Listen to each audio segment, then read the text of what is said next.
Setelah beberapa bidang tanah milik klien dinyatakan masuk dalam HGB 2253 atas nama PT Arta Cahaya Persada, lalu bagaimana dengan bidang-bidang tanah milik klien yang lainnya, Bapak? Ya, jadi setelah selesai pengambil alihan 14 bidang atas nama Udin K dan kawan-kawan, di mana ada 4 bidang yang masuk dalam HGB 2253, yaitu itu tanah Pak Halomuan, kemudian Ibu Siregar dan Pak Udin K 2 bidang. Kemudian pada tanggal 17 Desember 2019 datanglah surat dari pejabat pembuat komitmen kegiatan pengadaan tanah jalan tol Cinere Jagorawi yang ditujukan kepada Lurah Limo, yang isinya memberitahukan bahwa akan dilakukan penilaian terhadap bidang-bidang tanah yang terkena tol di Kelurahan Limo. Dalam hal ini termasuk 5 bidang tanah klien kita yang belum dimasukkan dalam HGB 2253. Saya kira pasnya sesuai dengan ketentuan pasal 55A Peraturan Menteri Nomor 6 2015. Ya, memang sebetulnya seperti yang saya sampaikan dari awal juga, langkahnya tinggal melakukan penilaian sebetulnya. Tapi di sini BPN atau pelaksana pengadaan tanah lagi-lagi melakukan pemutakhiran ulang lagi yang dilakukan pada awal tahun 2020 sampai dengan kurang lebih pada bulan Maret 2020, yang kemudian hasilnya diumumkan pada tanggal 18 Juni 2020 yang diumumkan di Musolah Al Istiqomah sebelah kediaman atau rumahnya Bapak Ketua RW 02 Bapak Haji Lukmanul Hakim, di mana hasilnya ternyata sama persis copy paste dengan hasil ukur pada tanggal 3 April 2018 pada saat mau dilakukan pemutakhiran itu yang dilakukan pengukuran secara sepihak. Sebagai contoh, bidang tanah pertama yang milik Ibu Lili Suharlin luasnya 1.527, kemudian bidang kedua 341, bidang ketiga punya Pak Rojan 216, dan seterusnya, sama persis, tidak ada yang berbeda. Karena itu kemudian pada tanggal 22 Februari, Ibu Lili Suharlin menyatakan keberatan kepada kantor pertama Kota Depok. Yang pertama atas berkurangnya luasan tadi itu, yang kedua juga karena ternyata itu juga dinyatakan masuk ke dalam HGB 2253 atas nama PT Arta Cahaya Persada. Nah, atas surat keberatan itu kemudian pada tanggal 10 Maret 2021 Ibu Lilin diundang kantor pertama Depok. Informasinya diselenggarakan itu di ruang kepala kantor pertama Depok yang pada waktu itu Bapak Yoyon. Hadir dalam forum klarifikasi itu ada dari seksi SKP, kemudian seksi pengukuran, seksi pengadaan, dan hadir juga Bapak Amadou Salongo selaku Direktur Utama PT Arta Cahaya Persada. Menurut keterangan Ibu Lilin, Bapak Amadou Salongo sudah menyampaikan dalam forum itu bahwa bidang tanah Ibu Lilin luasnya 1.819 meter yang terkena tol itu, bahwa itu tidak masuk. Bahkan menurut informasinya, Pak Yoyon selaku Kepala Kantor Pertama Depok sudah memberi selamat kepada Ibu Lilin dengan mengatakan, "Selamat ya Bu, dengan begini kan saya tidak repot-repot." Nah, tapi belum selesai Bapak Kepala Kantor Pertahanan Kota Depok berbicara kepada Bu Lilin, kemudian langsung disela oleh kasih survei pengukuran dan pemetaan kantor Pertahanan Depok, Bapak Dona Fermiansa Lubis SST, dan menyatakan tidak bisa begitu. Tanah Ibu itu masuk HGB 2253 atas nama PT Arta Cahaya Persada. PT-nya pun mau mengatakan, tanah Ibu tidak kena dengan kita. Dan waktu itu Ketua BPN itu mengatakan, ya Bu, alhamdulillah, berarti tidak ada masalah dengan tanah Ibu. Tiba-tiba yang namanya Pak Dona tidak bisa, tanahnya itu bermasalah. Nah, yang bermain siapa? Pengakuan atau pernyataan dari Pak Amandus selaku Dirut PT Arta Cahaya Persada bahwa tanah Ibu Lilin tidak masuk, itu sudah pernah juga disampaikan sebetulnya dalam kesempatan yang berbeda, yaitu pada sekitar bulan November 2020 yang disampaikan kepada Bapak Udin K dan kepada Bapak Anwar ketika beliau diundang untuk ke kantor PT Arta, di mana setelah bersama-sama menggelar peta bidang dan kemudian ada peta rincik yang informasi yang diperoleh dari Kepala Kantor Wilayah BPN Bandung, nyatakan bahwa tanah itu memang tidak masuk. Bahkan bukan hanya tanah itu, tetapi kelima bidang tanah lain ini sama semua tidak masuk. Nah, tapi memang pada saat Bapak Amarus diminta untuk memberikan pernyataan secara tertulis oleh Bapak Udinka dan Bapak Anwar, Bapak Amarus tidak berani karena menurut beliau harus mendapat dulu persetujuan dari pihak BPN Kota Depok. Saya Anwar, saya putra Pak Udinka ya. Ya, sebelumnya itu di tahun 2020, tepatnya sekitar bulan November ya. Dalam hal ini pihak BPN atau pihak tol mengeluarkan penawaran harga atau apresial ya. Di tahun tersebut dan November itu kok bidang kami sebagian tidak keluar gitu Pak. Nah kita mempertanyakan itu. Ternyata info dari pihak BPN tanah kita sebagian besar itu banyak overlap. Memasuk dalam bidang ke PT ACP. Dan setelah itu kita kontak langsung ke kantor pusat ACP itu di Pondok Pinang ya. Kita ketemu dengan Pak Salongo, dengan rekan di sana, ada Pak Sugi juga dan lain-lainnya, bahwa kita merasa keberatan nih dengan adanya surat overlap dari pihak BPN. Sedangkan kita belum pernah menjual belikan tanah kami, ya itu kepada pihak PT maupun keluarga lain. Kita masih pegang asli semua bukti surat-suratnya di sini.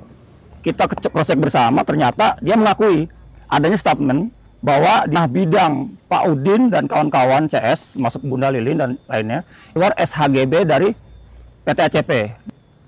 Nah kesimpulannya kami menuntut agar dibuatkan surat pernyataan tembusannya ke BPN.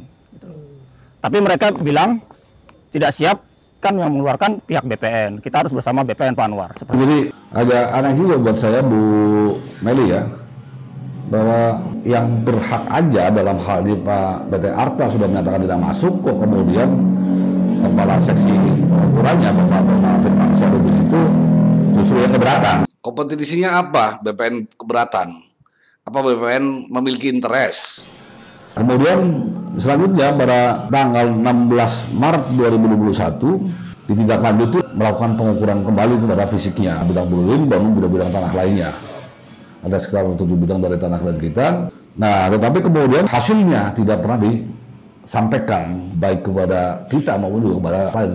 Kemudian setelah itu berdasarkan undangan tanggal 22 September 2021 hadirlah kita pada tanggal 27 September 2021 Dalam mediasi yang dipimpin oleh Kepala Seksi Sengketa Konflik dan Perkara Bapak Luki. Dalam forum itu kita sampaikan perihal permasalahan Ibu Lilin. Nah kemudian baru di situ saya sempat melihat bahwa berdasarkan hasil ukur tadi yang tanggal 16 Maret 2021 itu peta bidang tanah Bu Lilin hasilnya masih tetap sama, itu 1.527. Kemudian dari luas 1.527 itu yang tidak masuk ke dalam HGB 2253 kurang lebih seluas 300 meter persegi.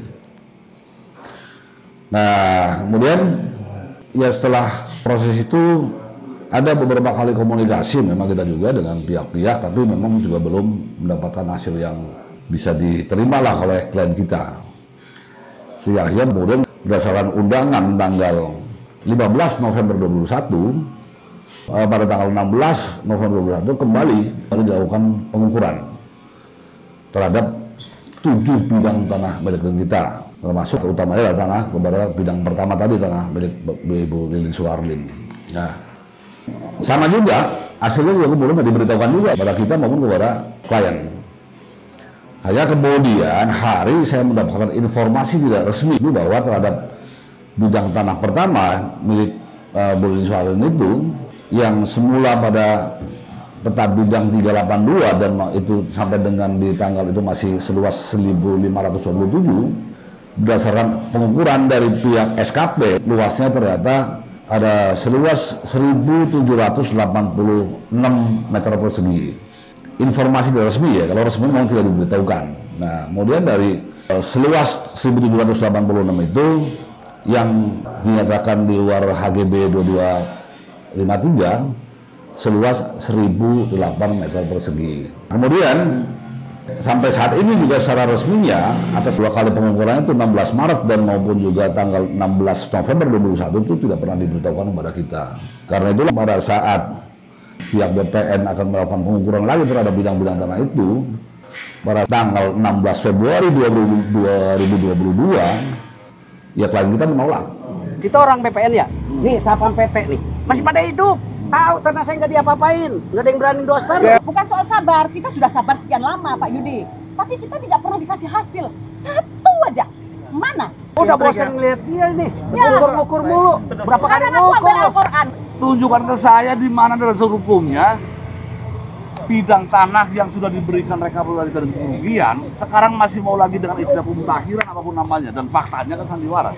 Sekarang minta ngukur lagi, mau ngapain? Sekarang balik lagi Nyari kesalahan kecil, nyari terus sampai mati juga nggak akan dapat. Memang jangan bilang bahwa ini belum diukur Pak Edi, mohon maaf ya. Karena tidak pernah disampaikan hasilnya. Satu, yang kedua, semakin sering diukur bukan semakin menambah, tapi semakin berkurang luasnya kan. Nah, ya, tapi pada dasarnya sebenarnya tidak boleh dan tidak perlu lagi ada pengukuran terhadap peta-peta bidang tanah itu. Karena seperti tadi surat dari tim penilai itu kan tinggal melakukan penilaian aja. Nah, yang terakhir adalah pada tanggal 7 April 2022 di mana klien kita diundang untuk melakukan klarifikasi Data ke kantor Pertanahan Kota Depok.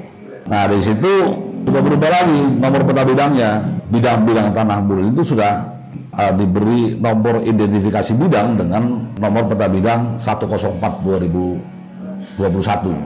Kita lihat di situ luas tanah bidang pertama atau milik Bulilin yang seluas 1.875 meter itu, di situ tercantum luasnya 1.545 meter.